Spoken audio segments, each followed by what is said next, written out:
What was the message? What was the mandate? What was the voice of voters as you read it, now that the dust is settled from last Tuesday night? Well, first of all, Jerry, thank you for having me, and Mr. Murdoch and Mr. Thompson, Mr. Baker, all of you at the CEO Council and the Wall Street Journal. I really appreciate the opportunity. So the message on Tuesday night is that there is more of them than us. That I think the cues and clues of the election in 2016 were hiding in plain sight. Everything that Donald Trump said about the populist uprising, about people really just wanting fairness and an opportunity and a voice, ended up being true. And we can talk about it being an anti-elitist election. I think that's fine, and that has some merit.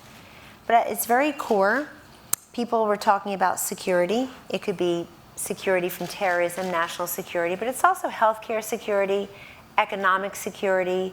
It's capital S social security, but it's also small s social security.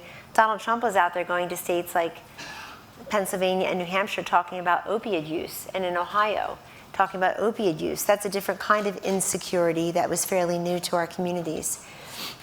I think people are also talking about everyday affordability. I've been a vocal and longtime critic of Republican politicians who run around talking about job creation. You didn't build that, and I'm a job creator, I'm an entrepreneur. I think that's wonderful. I've been a job creator for 21 years. I think that's fabulous. However, that's about 7% of the country are job creators or fancy themselves as entrepreneurs.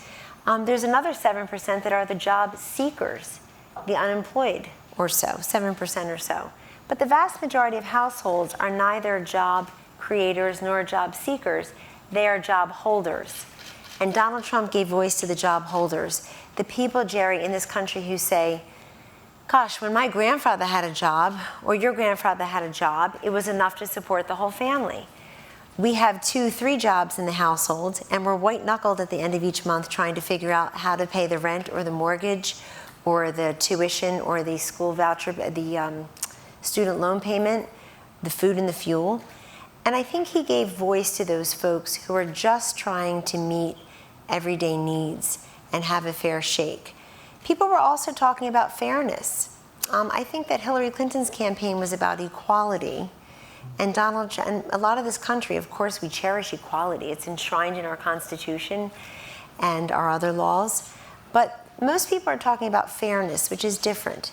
Fairness is about equality of opportunity, not equality of outcomes. And when you listen to people closely, what really undergirded their views towards education reform, like school choice or opening up more technical and vocational opportunities for maybe kids who just aren't college material. And that's fine. Actually, that's good. When they're talking about immigration policy, when they're talking about tax reform, when they're talking about letting Syrian refugees in by 550%, as Hillary would, or not, they're really talking about what is fair. And I think Donald Trump put issues on the map that no one was giving voice to, like trade and like illegal immigration. But illegal immigration, he articulated it through an economic lens, so that we were no longer only asking what is fair to the illegal immigrant. All of a sudden we were asking what's fair to the American worker.